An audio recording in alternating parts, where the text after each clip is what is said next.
C'est moi qui ai approché Jasmine, puisque je lui ai demandé si elle voulait appuyer une monographie sur mon travail. Et puis, elle a dit oui. C'est difficile de dire non. Cependant, il y avait une condition à mon acceptation. Ça faisait longtemps que je voulais travailler sur une exposition sur la transmission, sur la filiation. Et avec Denis, qui a aussi 30 années d'enseignement dans le corps, je trouvais que c'était vraiment la bonne personne pour, en fait, s'atteler à un tel projet. Et Denis a dit oui. Passeurs-passeuses, c'est une exposition avec des artistes qui ont été choisis par Denis, donc des anciens étudiants et étudiantes de Denis, et dont les œuvres, en fait, qui sont exposées ici, sont assez singulières dans leur ensemble. J'ai choisi 6 de mes anciens étudiants qui proviennent tous de milieux différents, de générations différentes et de cultures différentes, avec des intérêts multiples. Mais ce qui nous réunit, c'est ce côté où chacun aime vivre la création et la liberté d'expression. Divertissement martial, c'est un projet sur des bâtons de baseball où, dans le fond, il y a la représentation de la maison qui rappelle le marbre et l'idée de la protection d'un territoire, en servant des noms de bâtons de baseball qui évoquent l'aspect guerrier. C'est un peu un jeu formel entre justement la découverte des différents formats de bâtons qui m'a permis de faire des jeux de formes qui permettent d'avoir des effets de vagues, par exemple. En parallèle à ça, il y a une partie de l'installation qui, elle, constitue des bâtons qui tiennent directement au mur, qui représentent une forme de maison. La forme de maison, en fait, est celle typique du marbre dans le jeu de baseball, qui est aussi appelé en anglais « home base ». L'idée, c'est de jouer entre ce rapport-là territorial, de protection. J'ai invité Isabelle Tessier dans le contexte du passeur-passeuse parce que c'est une ancienne étudiante à qui j'ai enseigné il y a une dizaine d'années, mais son travail m'a intéressé beaucoup par l'intérêt des objets usuels qui sont répétés, utilisés en motifs, puis qui deviennent ensuite des objets. Laberinto La Visite, un potluck avec la collective Atribu, s'agit d'une série de rencontres que j'ai avec les artistes qui composent la collective Atribu, une collective de femmes artistes d'origine latino-américaine engagées avec la problématique des violences faites contre les femmes. Elle est composée de meubles qui viennent de la salle à manger, quelques accessoires de la maison qui sont intervenus et qui changent leur identité une fois qu'ils sont à la salle d'exposition. Et on trouve aussi 2 vidéos. Un qui témoigne de la rencontre avec chacune des artistes de la collective, donc notre rencontre dans leur cuisine et salle à manger. Et une autre, que c'est une vidéo que je réalise à 2 moments différents de ma migration et qui présente des rituels qui essayent de m'aider à l'adaptation à ces contextes dans le quotidien de ma propre maison. On trouve aussi des portraits faits en graphite des artistes de la collective. J'ai choisi Noémie Macomber, avec elle, il revient de nouveau la question du collectif. Noémie Macomber et moi, nous avons fondé un collectif en 2011 avec des préoccupations féministes. Mon principe, c'était de soutenir la visibilité du travail des femmes artistes.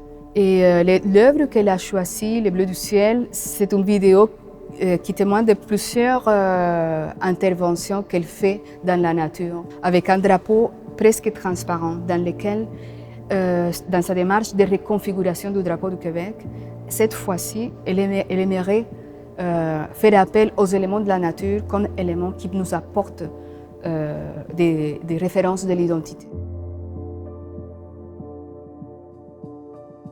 J'ai présenté un petit peu des calligraphies chinoises parce que c'est des caractères chinois, c'est un petit peu plus différent que ceux de l'Occident. Alors je voulais voir un petit peu entre les 2 cultures, comment les gens se comprennent, mais avec 2 types d'expressions différents au point de vue le langage et visuel. Les feuilles de lotus, c'était un petit peu dans le sens, un petit peu plus lié avec la nature. Parce qu'un homme, c'est comme celui qui domine tout le monde. Finalement, l'homme, c'est une partie de la nature. C'est pas la nature. Voilà, l'artiste aussi dont on veut faire, en fait, c'est mon père. Voilà, parce que depuis l'enfance, il m'a enseigné beaucoup de choses. Parce que lui, c'est un calligraphe et un artiste aussi. L'œuvre de mon père, pour moi, ça représente quelque chose de naturel, quelque chose de lié avec profondément les choses quotidiennes. Mais si on regarde un petit peu profondément dans le contenu des œuvres, c'est que le goût, pour un Chinois, c'est un élément très mystérieux. On se demande qu'est-ce qu'il y a là-dedans. Au point de vue visuel, c'est qu'il joue un petit peu le plein et le vide et les mouvements. Parce que le calligraphie, c'est très mouvementé. Mon œuvre, c'est une installation qui s'appelle Confort instable. On peut voir un plancher qui est complètement éclaté, un ventilateur plafonnier qui continue à tourner, des débris. Puis, on pourrait imaginer comme un deuxième étage qui pourrait être effondré au sol. Puis, à travers ces débris-là, on peut observer des petits jeux, des petits éléments qui peuvent nous faire croire qu'un petit individu, un enfant, serait venu jouer ou s'y installer. Dans mon travail, j'aime beaucoup cette relation-là entre justement le confort, l'inconfort, l'inquiétante étrangeté. À travers l'installation, il y a des interventions au mur, des dessins d'enfants, il y a des jeux. Il y a aussi un coyote naturalisé avec la gueule ouverte puis plein de plumes. Donc, les plumes sont un peu éparpillées partout dans l'installation. Puis avec le ventilateur, ça fait circuler ces plumes-là. Donc, c'est aussi l'idée de l'extérieur versus l'intérieur, le sauvage, toute notre relation avec le vivant, en fait. L'artiste que j'ai choisi, c'est ma mère, Francine Gauthier, qui est au foyer. Ma mère utilise des matériaux recyclés, trouvés, puis elle les met ensemble pour créer une œuvre abstraite. Elle s'intéresse beaucoup à la matérialité, à la rouille, aux objets qui se transforment, puis elle les fait dialoguer ensemble, puis c'est très intuitif.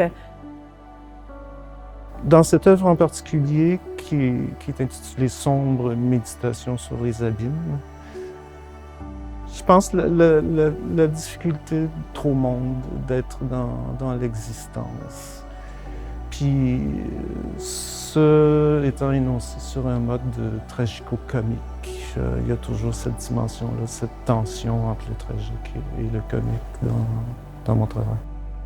J'ai choisi comme mon passeur mon frère Pierre Ringuet parce qu'il m'accompagne depuis les tout débuts de ma carrière, avec qui j'échange beaucoup.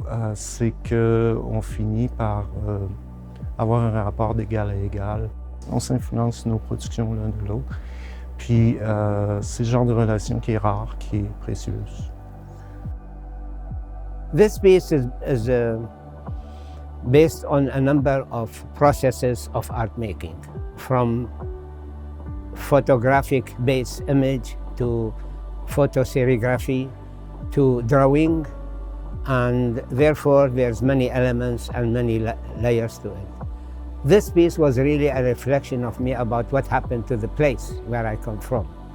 And if you look very carefully to the piece, the centerpiece is based on a certain aspect of region in Iraq, which is the south, the marshland, which is the most basic indigenous area in Mesopotamia. The artwork, specifically this one, deals with the question of memory. I always try to incorporate images from different sources to explain why I do this art. For me, there's very important aspect of it is that not to lose the place that you belong to, you come from, because you can leave your country, but the country cannot leave you. It stays always with you. And therefore, all my artwork has been dealing with this question of belonging. I think I was fortunate. Two professors I work with, Denis Rousseau was one, and then the other one, James Boyd. To me, James Boyd was a very generous person, both in his knowledge about art and his time. One of the pieces you see here, really I worked with him on it when he was making it. This piece you see here, it really reflects almost James Boyd art practice. Mon œuvre, l'exposition s'intitule Passage. C'est vraiment une œuvre qui parle de l'espace qu'il y a entre la vie et la mort. Alors j'ai voulu faire 3 sculptures au sol représentant un peu la Trinité, étant donné que j'ai une éducation très religieuse. Et les gens peuvent circuler autour de ces modules pour finalement arriver à l'intérieur de cette vidéo qui est un passage. Et alors j'ai voulu prendre une petite flamme en plastique et la répéter dans toutes sortes de couleurs différentes et les agencer en spirale, en pyramide, en labyrinthe, représentant un peu les couches de génération qui font qu'on est ici aujourd'hui. L'art, pour moi, ça ne s'enseigne pas, ça se transmet. C'est pour ça qu'il est très important d'initier les jeunes à ce milieu-là, parce que plus qu'on initie les gens, plus qu'ils deviennent actifs à ce domaine, qui est un domaine de liberté, d'expression, d'invention, d'imagination. Et une société a besoin de ça pour l'épanouissement de son environnement, de sa société. Souvent, on trouve qu'on est des parasites, mais en réalité, je crois que les artistes sont essentiels à l'humanité.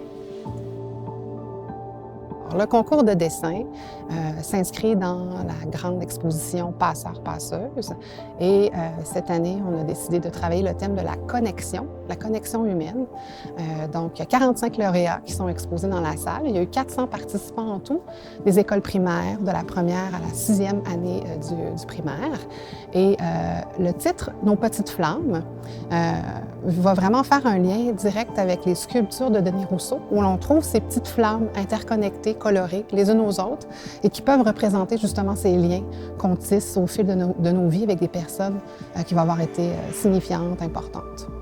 Ce qui est super avec le concours de dessin, c'est que ça donne un sentiment de fierté aux jeunes. C'est une façon de les encourager aussi dans leur persévérance scolaire, autrement que par donner des notes. Qu'est-ce que j'aimerais qu'il ressorte de cette expérience? C'est d'avoir vécu des propos de 7 artistes qui sont très différents et qui expriment des choses très importantes de notre réalité contemporaine. On souhaite que les visiteurs, les visiteuses retiennent aussi quelque chose de personnel, à savoir où ils ou elles se situent dans leur propre filiation, à qui ils transmettent et quel est le legs qu'ils et elles vont laisser à d'autres.